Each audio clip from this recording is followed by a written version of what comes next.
Watson Morgan, age 49, began his police career in 2000 with the New York Police Department, then later in 2007 with the force in Bronxville. In 2014 he was assigned as a detective. He was promoted to sergeant in 2016. After many years, he was nearing the end of his 15 years as a detective in the department, and was about to retire. Watson met Ornella on October 1 in 2006. The couple dated for 3 years, and married on April 25 in 2009. Ornella Morgan, age 43, was a technology teacher at One World Middle School in the Bronx. The couple went on to have 2 adorable sons, 12-year-old Gabriel, and 10-year-old Liam. Gabriel was in the 7th grade at Felix Fester Middle School. Liam was in the 5th grade at Laurel Plains Elementary School. Both boys played sports, karate, and took part in scouting. Watson enjoyed taking his sons to ball games and other events. And the family was always going on trips, and taking their sons to places such as the beach.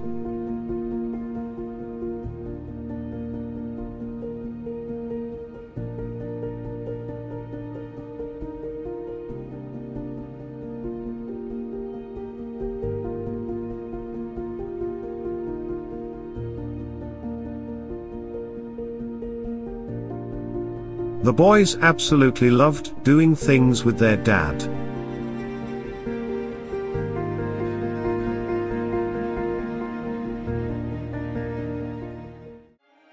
The family lived in their home at 10 Clydesdale Court in the hamlet of New City since purchasing it for $577,000 in November of 2016.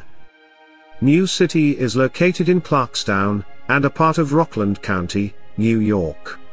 It's an affluent suburb of New York City. It's located 18 miles north of the city. It's the most populous community in Rockland County. It has a population of just over 35,000 citizens. On December 30th, Watson was due to be at work at 11:30 p.m. when he did not show up for his scheduled shift at the Bronxville Police Department. The precinct contacted the Clarkstown Police Department to do a welfare check.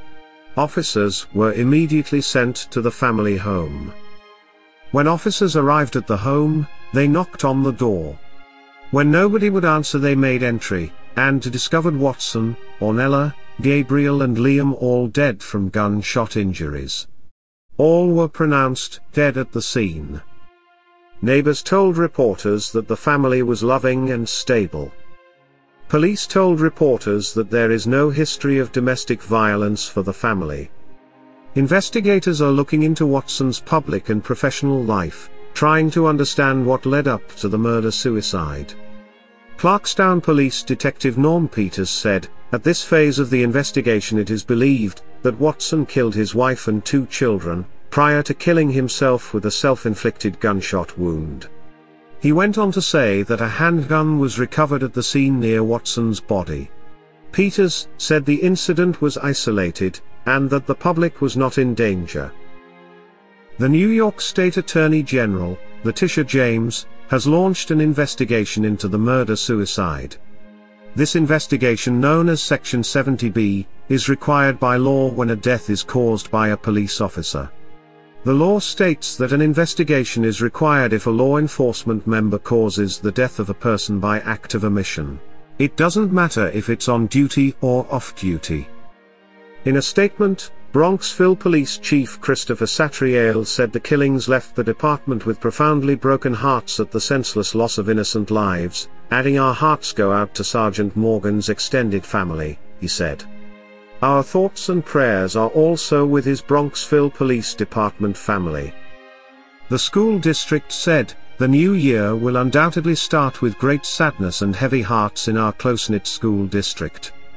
The coming days and weeks will be a difficult time for our school community as we struggle to understand the loss of precious lives." Rockland County Executive Ed Day added, "As we try to make sense of this unimaginable tragedy, our hearts break for the family involved in this devastating murder-suicide in Clarkstown.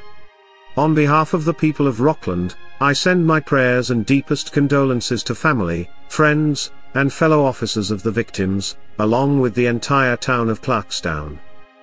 Please know that my thoughts are with everyone impacted by this incredibly tragic incident. After a thorough investigation, it was discovered that Watson was under a disciplinary investigation when he murdered his family, then took his own life. Police do not believe this had anything to do with the murders.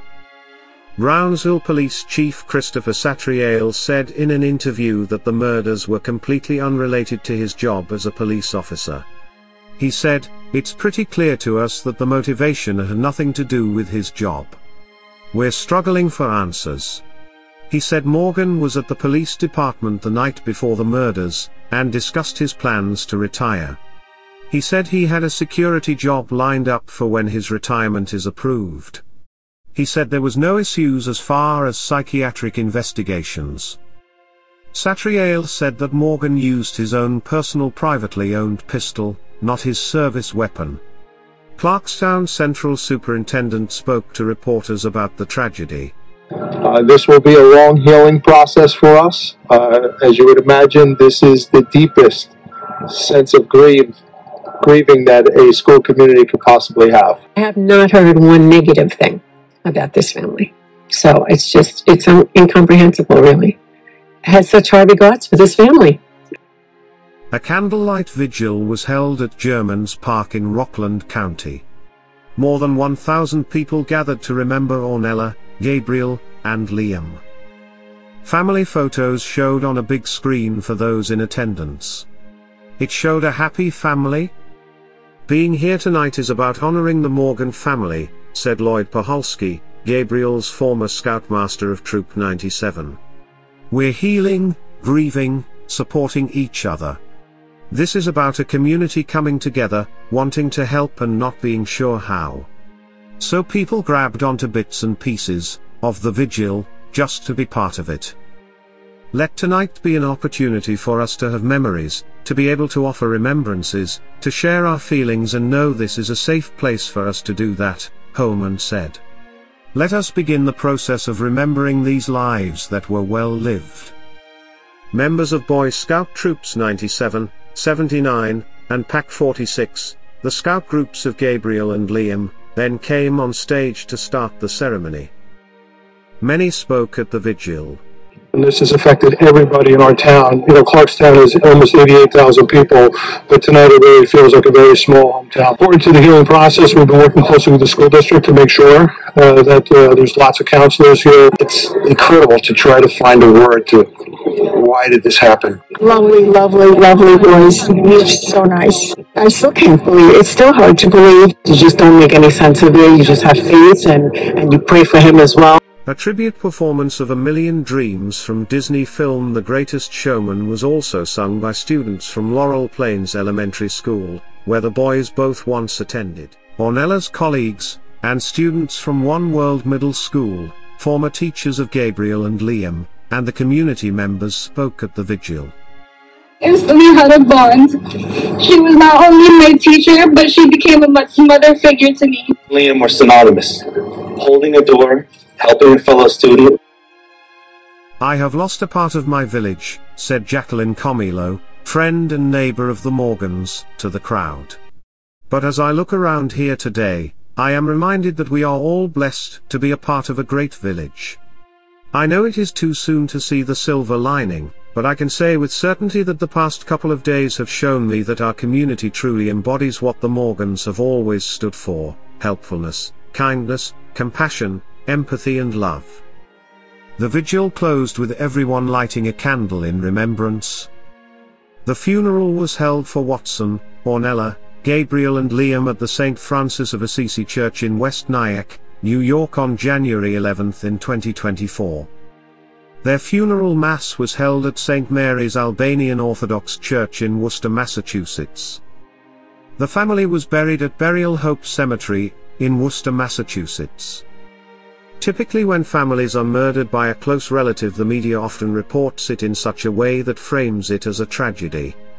In many cases sympathy is given by friends, neighbors and relatives to the very one who carried out the violent act. Often people's feelings are raw, and it's hard to understand what happened, so they choose to grieve the loss instead of place blame. This is why it's imperative to not add too much weight to grieving friends and family members. It does not paint a full picture of what really happened.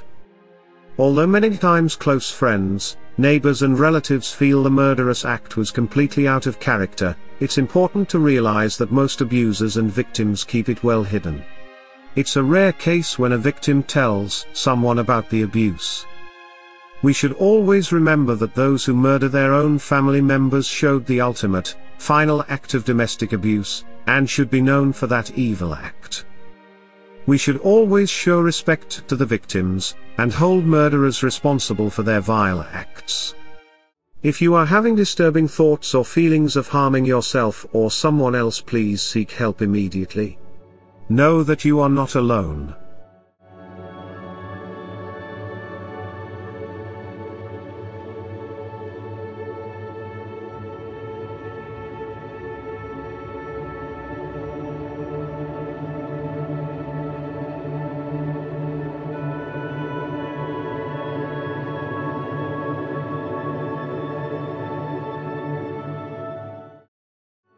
Watson Morgan worked many years protecting the public, but in the end became like those he put away.